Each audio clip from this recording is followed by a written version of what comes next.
Two people did the same problem and got two different answers. Let's look at their work and then we'll figure out which one is correct and which one isn't. So this first person started with the exponent. They didn't start at the beginning. They started in the middle with the 2 squared.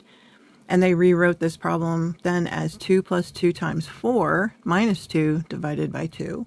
Then they did 2 times 4, got 2 plus 8 minus 2 divided by 2. Then they did the division in the back, 2 plus 8 minus 1, added the 2 and the 8, got 10 minus 1, and they got a 9. The second person started in the front with the 2 plus 2. They got 4 times 2 squared minus 2 divided by 2.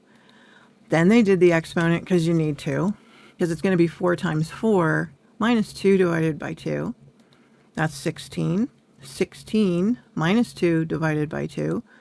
That turns out to be 14. 14 divided by 2 is 7. So who did it correctly? Well, this is why we have the order of operations, so that we all do things in the exact same way, so that we know our answers are correct.